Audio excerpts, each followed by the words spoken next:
오늘 본문 말씀을 기록하고 있는 이사야는 아주 젊은 그런 청년이었어요. 젊은 시절 그가 살았던 나라, 한마디로 소망이 없는 나라였습니다. 어디를 둘러보아도 온통 나라가 썩을 대로 썩어서 소망이 보이지 않았던 거예요. 이사야 5장 8절 이하를 쭉 보면 화 있을진저라는 말씀이 계속 반복하면서 저주와 심판이 있을 것을 경고합니다. 그 당시 사회, 여러 환경 그대로 적나라하게 기록을 하고 있습니다. 요즘 말로 표현하면 부동산 투기의 혈안이 되어 있었던 것입니다.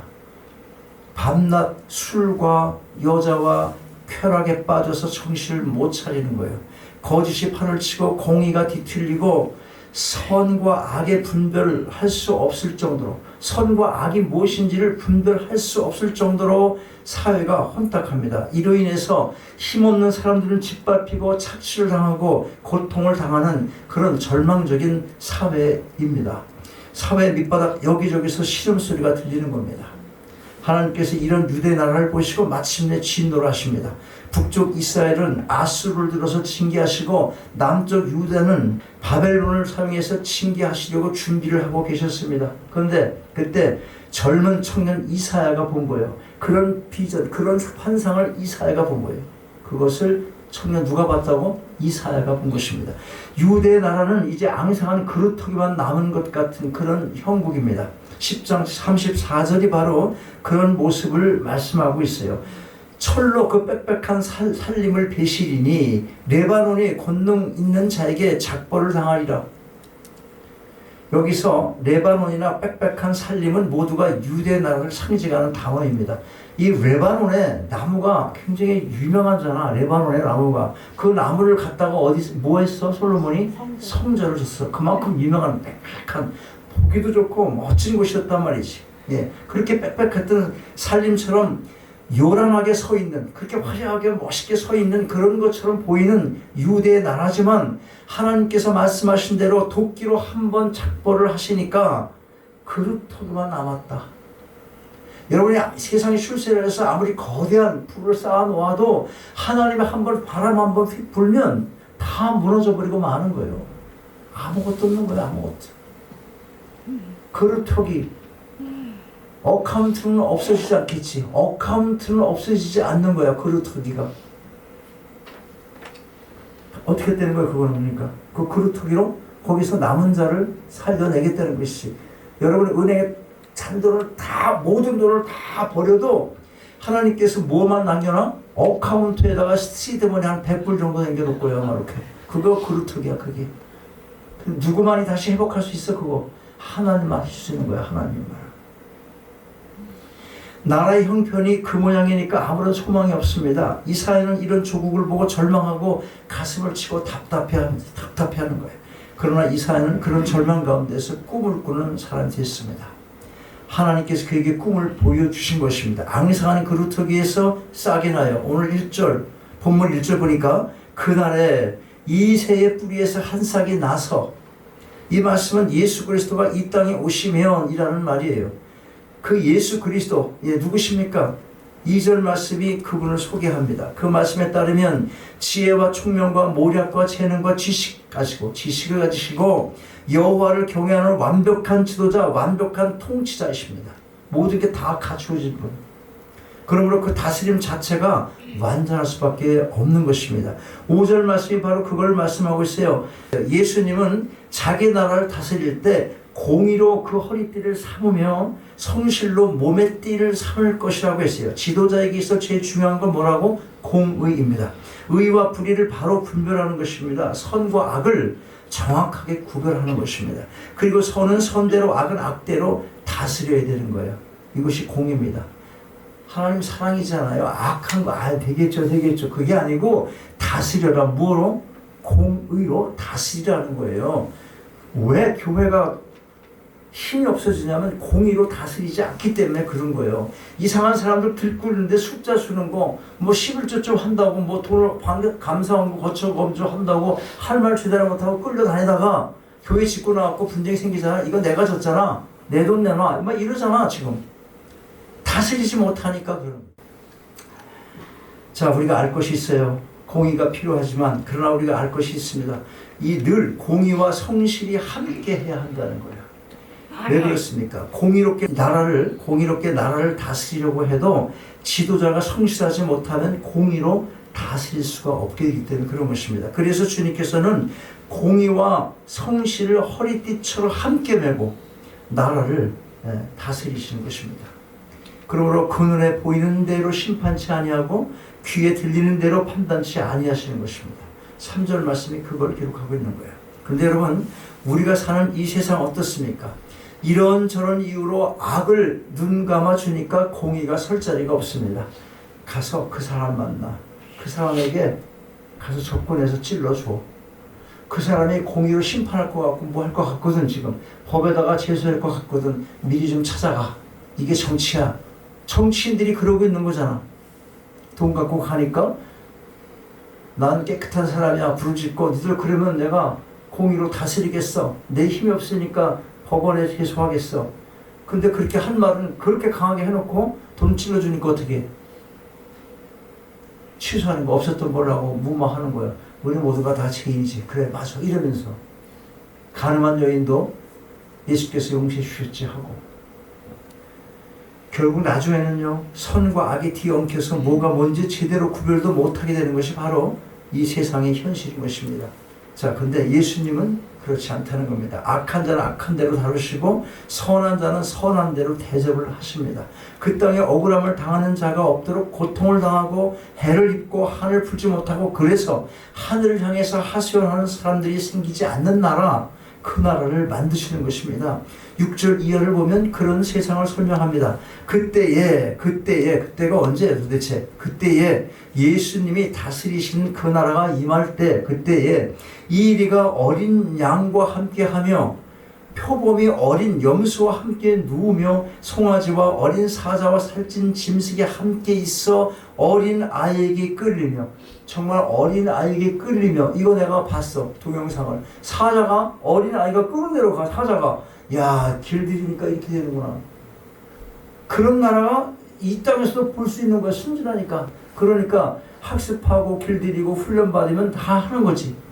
우린 지금 어떻게 훈련받습니까? 제자 훈련받지 않습니까? 하나님 나라 백성된 삶을 살기 위해서 그러니까 나를 하나님 나라 백성으로 빚어져 가라는 거예요. 여러분 갖고 있는 모든 거 버리지 않으면 하나님 나라 백성으로 못 산다니까. 안 된다니까. 여기가 좋아 그래도 좋은 걸 못 느끼니까 너나 살아 그래. 너나 살아. 하나님 나라 기쁨 못 느끼지만 너나 살아 해서 나 존대로 살려고 갔던 사람은 무엇은 철저히 느끼다면 지옥의 형벌은 철저히 느끼는 거예요. 내가 저기 앉아서 금방 본 것이 지옥이 있을까 없을까였어. 요새는 지옥이 없다라는 이론이 자꾸 나와갖고 그걸 다시 본 거예요. 왜 그러냐? 아니 영을 무궁하게 지옥불에 그렇게 가둘 하나님이면 그 하나님 너무한 거 아니야? 사랑이신 하나님이 어떻게 그렇게 할 수 있어? 또는 우리가 100살밖에 못 사는 동안 지은 죄를 가지고 영원히 심판하시면 그게 공의의 하나님이겠어? 누구 생각에 이게 다? 이 사람 생각이야, 사람 생각. 너희 생각은 내 생각과 다르니 하나님의 생각은 우리가 생각하는 거하고 다르다니까? 영원토록 세세토록 불의 심판을 받으리라 나와 있잖아 성경에. 우리는 왜 크리스찬이라고? 성경 말씀을 내 삶의 교훈과 믿음의 뭘로? 규범으로 삼는 사람들이에요. 그래서 성경이 말하면 그걸 믿는 거예요. 그대로. 요즘에는요 어떻게 해서 하나님이 첫째, 둘째, 셋째, 여섯 자녀까지 필요하냐고. 어떤 사람은 무수한 세월이라고. 어린아이한테 그랬더니 진짜요 물었어. 하나님이 6일 걸렸어요? 응 그렇다니까. 그런데 어린아이가 어떻게 말하는지 알아요? 왜 하나님이 그렇게 오래 걸리지요? 어떤 믿음이 진짜야? 왜 하나님이 그렇게 오래 걸려요? 금방 전능하실 때 만드시지? 이 아이가 진짜 멋있는 질문 아니야? 우리는 어떻게 생각해요? 어떻게 하나님의 말씀을 하루에 뭘 만들고 막 그래? 이게 믿어져? 그래서 그 하루하루가 몇백 년씩 됐다고 말하고 있는 거지. 지금 전쟁 중이야 지금. 기독교 허물려고. 이 머리 없는 돌들아 생각해봐 어떻게 그게 말이 돼? 이렇게 얘기하고 있는 거야. 그러니까 지금 우리가 돌이야. 딱딱한 돌. 그래서 실제적으로 하나님께서 말했잖아. 미련한 것으로 전도하고 세상 사람들이 볼 때 우리가 말하는 건 엄청 미련한 거라니까. 우리는 미련하게 살아요. 미련하게. 그게 좋은 거예요. 미련하게 살려면 내 거 포기해야 더 미련해지는 거야. 다 내놓고 미련한 대로 쓰소서. 그렇게 맡길 때 하나님께서 지혜 주시고 길을 인도해 주시는 거예요. 하나님이 인도하시는 길이 진짜 길이지. 영원한 행복을 느낄 수 있는 길이지. 누가 자식에게 내가 난 자식을 저기 수렁에 빠질 길로 인도를 하겠냐고. 인생을 더 살았으면 자식이 가는 길에 그래 클릭해서도 빠져주고 그런 길로 보내겠냐고. 하나님의 사랑이 바로 그런 거였거든. 그래서 매질도 하고 바벨론에게 아수르에게 멸망당하게도 하시는 하나님이라고. 고통을 주셔요. 깨라고 계속 안 돼. 기도해도 안 되고 안 돼. 고통 당하라. 그리고 잡아라. 믿음을 키워라. 계속 그거 하시는 거예요. 그게 완성될 때까지 하나님은 훈련을 하시는 겁니다. 자, 여러분 그런 하나님께서 이제 하나님께서 다스리는 새하늘과 새 땅이 임하면 그 나라 그 어느 곳에서도 해를 입는 자도 없고 해를 주는 자도 없고 사기치는 자도 없고 살려고 그냥 서로 막 하는 이 머리 굴리는 그런 것도 없고 상처를 당하는 자도 없고 상처를 주는 자도 없는 그런 나라. 그게 하나님 나라인 것입니다. 이 나라를 위해서 기도해야 되잖아. 이 나라를 위해서. 여러분 이런 나라가 바로 하나님 나라예요. 하나님 나라. 완전한 통치자, 완전한 통치가 가능한 그 나라가 임할 것입니다. 이것이 우리의 꿈입니다. 현실을 보면 우리가 절망하지만 그 절망 중에서 우리가 이런 꿈을 갖게 되는 것입니다. 이것이 우리 모두의 궁극적인 꿈이 되어야 하는 것입니다. 그러나 여러분 우리가 기다림의 기쁨과 함께 조금 더 깊이 생각할 게 있어요. 뭐냐면 9절 말씀이에요. 물이 바다를 덮음같이 여호와를 아는 지식이 온 세상에 충만할 것이니라. 여러분 하나님의 지식이 무엇이며 또 누가 온 땅에 하나님의 지식을 전해야 합니까? 누가 전합니까? 먼저 여호와를 아는 지식. 여호와를 아는 지식이 뭐예요? 여러분? 여호와를 아는 지식. 여호와를 아는 지식이 굉장히 중요한데 주께서 말씀하시는 여호와를 아는 지식은 요한복음에 나와요. 17장 3절. 영생은 이것이니 영생이 그에게 있다는 거예요. 영생은 이것이니 유일하신 참 하나님과 그의 보내신 자 예수 그리스도를 아는 것이니라. 이것이 지식이에요. 이것이 하나님을 아는 지식, 여호와를 아는 지식. 뭐라고? 영생은 이것이니 유일하신 참 하나님과 그의 보내신 자 예수 그리스도를 아는 것이니라. 이거 말고 다른 지식 여러분 번뇌 만드는 거예요. 여러분 알수록 번뇌하게 만드는 지식이 세상 지식인 겁니다. 가장 중요한 거 놓치면 안 됩니다. 새해가 왔어요. 우리가 놓쳐서 안 될 것. 여러분 먼저는 예수 그리스도가 나의 죄를 대신 갚으시고 사망에서 나를 건져주신 나의 구주시며 나의 하나님이라는 사실을 믿어야 하는 것입니다. 그리고 성령을 통해서 살아계신 예수 그리스도가 내 안에 계시며 나와 함께 동행하고 계시다는 것을 체험해야 하는 겁니다. 체험의 종교, 이성의 종교만 가지고는 기독교 힘 없습니다. 내가 정말 하나님 능력을 체험하지 않으면 능력이 안 살아 밖으로. 그냥 교회 왔다 갔다 그래갖고는 전혀 안 됩니다. 일이 벌어지질 않아요. 선한 일도 창피해서 못하는 거예요. 이거 안 받아주면 어떡하지? 하고 나서 누가 봤으면 어떡하지? 사진 한번 찍는 것도 너무 어색해요.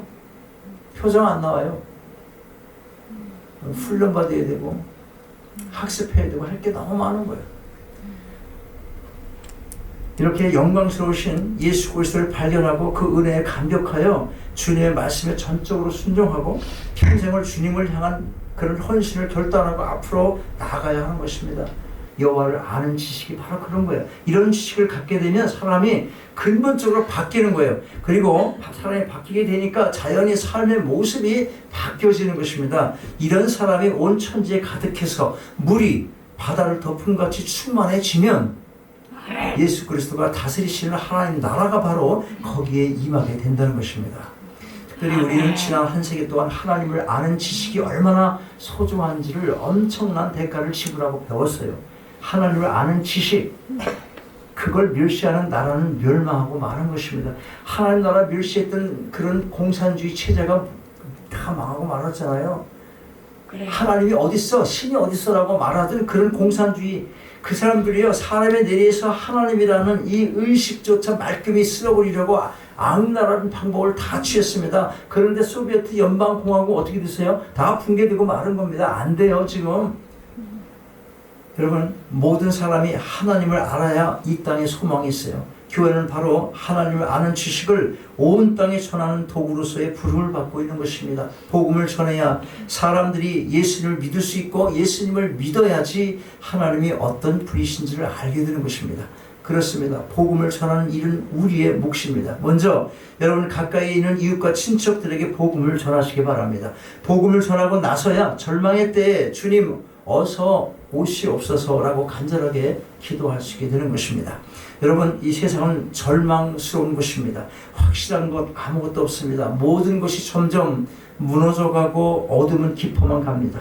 윤리, 정치, 경제가 다 그렇습니다. 어떤 특별한 나라만 그런 것이 아니에요. 온 나라가 그렇습니다.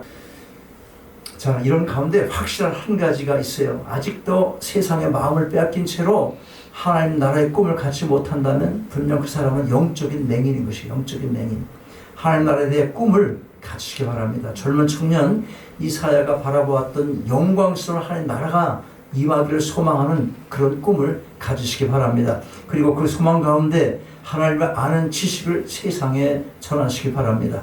그리하여 물이 바다를 덮은 같이 여호와를 아는 지식이 온 땅에 충만한 나라, 그 영원한 나라의 영광스러운 백성들이 다 되시기를 주님의 이름으로 축원합니다.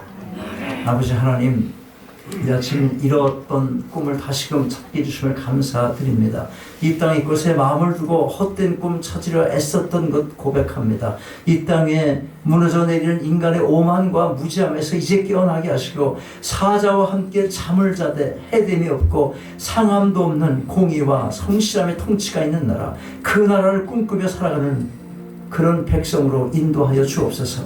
그리하여 그 소망 가운데 내 가족, 내 이웃을 돌아보게 하시고 더 나아가 온 세상에 복음을 전하게 하셔서 마침내 하나님을 아는 지식이 물이 바다를 덮은 같이 온 땅에 충만케 되어 하나님의 영광이 더욱 드러나게 하옵소서. 다시 오실 우리 주 예수 그리스도의 이름으로 기도하옵나이다. 일어나셔서 떼서 나시겠어요.